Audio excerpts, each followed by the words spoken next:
Squire de Moon, and today I want to go over kind of like an intro to timing and distance. Why timing is important, why distance is important, and how those things vary quite a bit based on style, based on your philosophy for sword fighting, and what your intended purpose is. So my footwork and timing come a lot from historical longsword, from my footwork system that I use. But a lot of people, a lot of places that I've gone, SCA, Amp-Guard, they all kind of seem to follow somewhat similar distance and timing. Kind of. It depends on the fighter, but when you're trying to teach a new person something, a lot of the veterans tend to teach this in the beginning. Your 1, 2, 3 ranges, your ABC ranges, C and 3 being your out of distance range. You have to take a step to come in and hit them. B or 2 being your touch range. I can strike, you can strike. And then A and 1 being close. And that's kind of how I teach it as well. And how I go off of my fighting. Basically, C range out here, or 3, 2, or B, and then 1 and A.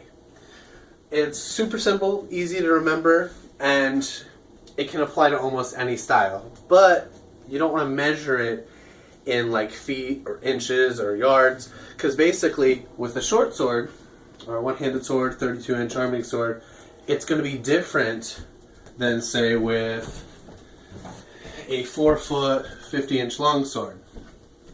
Because my A range, or my B range, is essentially C range. Now, distance is important to timing. Obviously, timing is important to distance. Either way, they're both important to one another. The distance that I have to travel to hit this person is going to kind of determine my timing for that strike. So, obviously, if I'm closer to the person, I can throw quicker strikes because I'm closer. Less time my blade has to travel. Farther out, the longer, or essentially I have to travel more distance to hit the person. So if I'm doing something like a quick chop here in B or 2 range, that attack is going to be quicker if I am in A or 1, because less distance traveled. And then same thing if you're C or 3 range.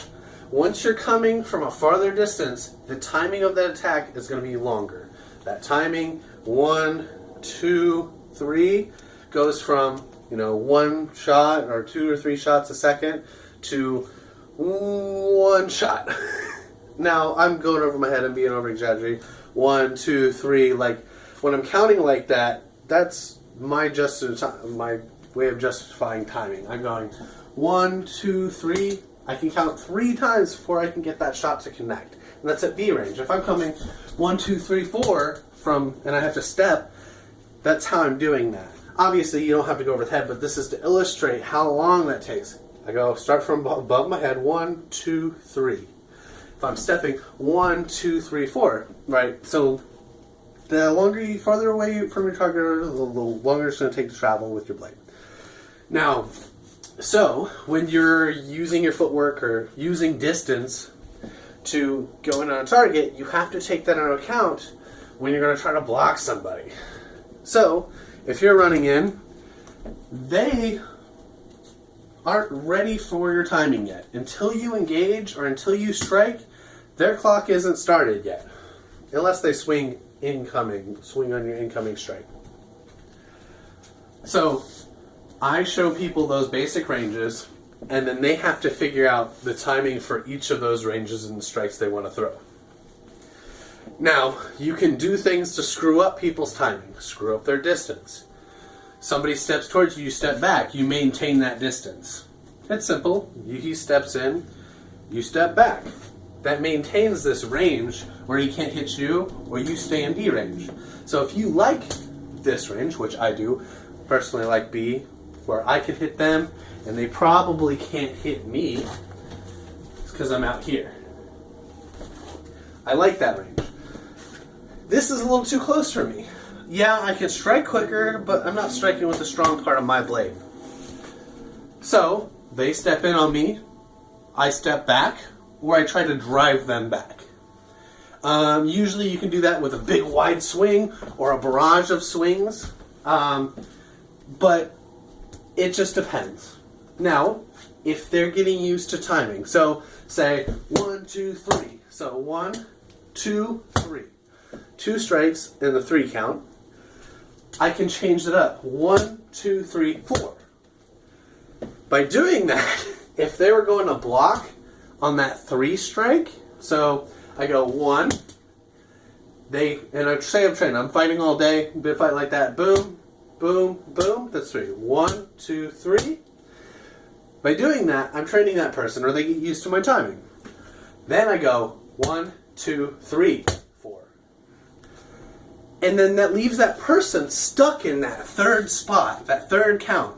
It goes, boom, I throw the 1st strike. Say I hit them, take their arm, I come back, the 3rd strike's coming out, and they're ready to block it.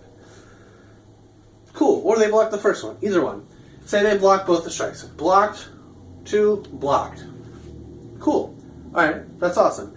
Now, let me change it up. I can fuck with their timing by going 1, 2, 3, 4.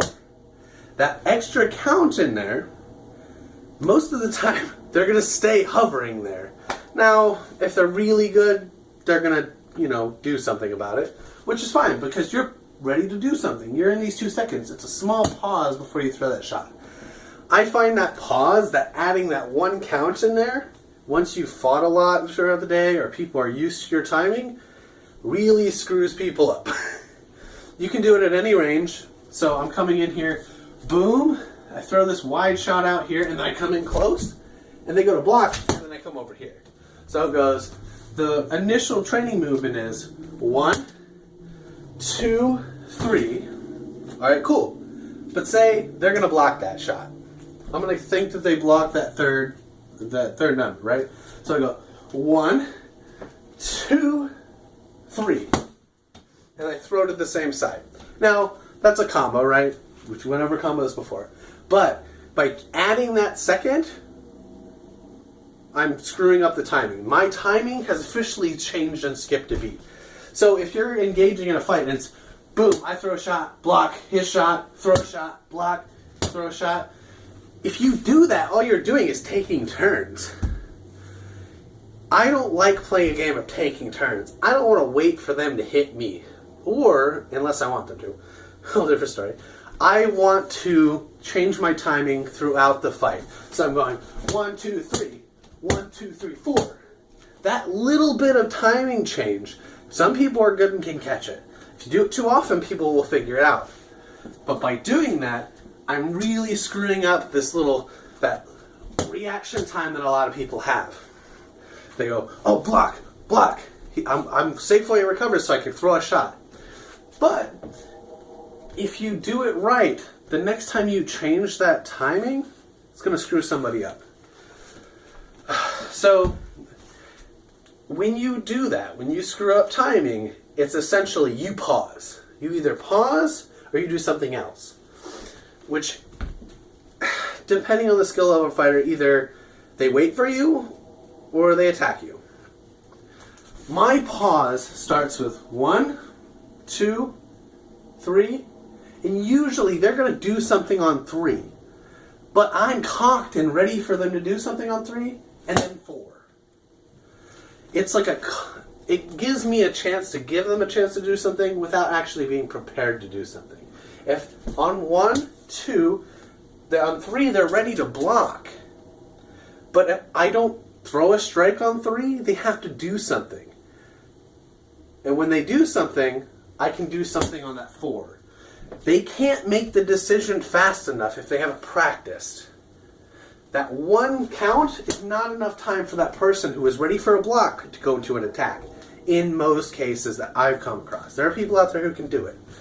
But that's the easiest way to screw somebody's timing up. So, distance. If you're going to do that, you need to, if you're going to fuck with timing, you need to be in a consistent distance. You need to be good at maintaining either B, C, A, 1 or 2 or 3. You need to be good at maintaining that distance. So if I want to maintain distance out, say C or 3, and I want to do something crazy like a big red strike, well, I'm out here. If he's a sword border, he can't reach me. I've started my timing and I've got that red shot going, and then I come up here. This is 2. So, well, technically it would be 3. 1, 2, 3, and then he's going to throw a strike. This is the strike I intend to block, and then 4. So he is doing stuff before all that while I'm doing 1 and 2, but he's out of range. So he can't really do much. So he's either stepping, ready for a block, bracing, fighting somebody else. I go 1, 2, 3, 4. Now, that's me coming from C or 3 to B or 2 and bringing me in a range. Now, what I can do is I can step in from C, 1, 2, 3, block, 1, 2, and then 3 and step out and 4. What that does is, in the same motion it gives me to do the attack, block, attack, I've attacked, blocked, and stepped out. Now, that's 4. Both of those motions are 4. So 1, 2, 3, 4. 1, 2, 3, 4. Now, if you practice those, and those are already motions you do, you can change them. So I go, come all the way out. 1, 2, 3, 4, 5. Now, that extra pause after that block means hopefully I've blocked whatever strike they threw, and now they're trying to attack. When somebody is attacking me after a block, that means they went 1, 2. So when they're making that second count, they hit my sword, they go 1, and they go to hit, which is 2. In that motion pause, I can step out because I'm already ready. 1, I step out, 1, 2, 3, 4. Well, it's actually more like 1, 2, 3, 4, 5. Because when they start the swing, it's 1, 2. And on that second part of their swing, I hit their arm. I hope that's not too complicated, but that's adding one extra count in your thing gives you an option to be ready for them to make a decision. When they make a decision, you can hit them. Now, once again, if they're making a decision, it's different than them making a reaction. A reaction is a practiced motion that they don't think about. They're doing. So by the time you start this, you go boom, 1, 2, 3, block, and you stay here. If you stay here too long with a reaction, you're going to get hit, which it's easy. If you can see it just in time, you just step out, you disengage, or you hold the block out farther. There are things you can do. But that's why I was going over timing. I think that you can change timing. You don't need to be stuck into this timing of bam, bam, bam, bam, bam, bam, bam, bam, bam. Adding a slight pause gives you a chance to put somebody in an open field of things they can do. They thought they were about to get hit. They're not. Oh, it's time for them to go. And then you hit them. As they decide to go, you've striked them. Distance, like I said, changes that. But it doesn't change them much. If you count 1, 2, 3, 4, you can move through your distances and your timing at the same time. You think a move is cool? Alright, let's say I like this move. Come here. So if I start here, that motion goes 1, 2, 3, 4. It's a 4 count thing. So if I'm doing it 1, 2, 3, 4, like it's as I'm counting quickly, I can get the 4 before that move pops off versus 1, 2 or 1. Like adding this extra 1, 2, 3, 4 is not as fast as this. But what that movement does is if you throw a strike, you block, and you want to give them that time to do something. 1, 2, 3, 4. So this is how it would go. 1, 2, 3, 4. There's a pause in there. That pause is you doing a motion, but for that person, it's no different than 1, 2, 3, 4. Putting that pause in there doesn't have to be a pause that you're not doing anything. It could be you doing another motion. So you changing your timing for that physical start where you're hitting somebody or making physical contact, changing that timing, all it takes is a pause for them. You could still be doing something, but it's a pause in where they're not getting struck, they're not interacting with your weapon. Let's talk about things to do when you're in distance, like different distances. I basically always throw a really wide red shot from C range. I come in, I'm like, ugh, because I want them to either back off, so if they're in the line to pull back, to fake their shield out, which I used to be really bad at, I would just whiff it, but all I have to do is add a second, larger lunging step to catch it, and I can usually hit it, so it's still a red shot for me.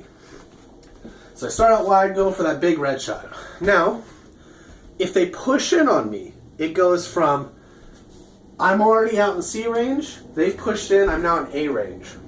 Which is fine, because I've already intended to plan a block, because that's what I want to do. I go from that big red to block to here. Now, this is still dangerous for me. If I'm here, he has all the control in the world. He can wrap me into oblivion. So I want to push down, push my weapon down, and back out offensively. Now, your timing is less important here because once they make the attack, you're forced into their timing unless you change it. So, if I start the fight and I come 1, 2, 3, 4, whatever, and I come in here and hit them, he is reacting to my timing. But if he pushes in and I block and I have to stop attacking to do something else, my timing's fucked. My strike timing is fucked up. So I need to get back on his place. My favorite thing to do is just bam, blast them on this side, their sword attacking side. If they're a sword and shield guy. And I just blast. 1, 2, 3, 4. Just bam, bam, bam, bam. Quick blast. These are not intended to hit the person. This is intended to keep his sword, the threat, occupied. Once that is done, I can move out. Boom, boom, boom. And then throw my first cut, which is usually to the shield or to their other weapon if they have one. And I'm back on my timing.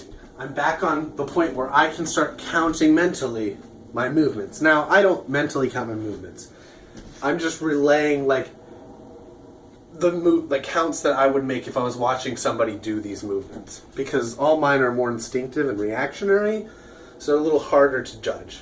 So I go boom, boom, boom, boom.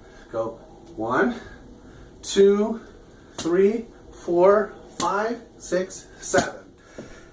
I have that pause in between it, but that's usually giving him a chance to do something. But if I'm in 3 range and he throws a cut, if I'm back here, unless he steps forward, he can't hit me. Now, if we're playing that back and forth game, right? I go 1, block. So this would be 1, block 2, 3, block 4, 5, block 3, 6. Now, you can change that. You can screw all that up for him. I go 1, block 2, 3, block 4, 5. He goes to strike, and then you strike.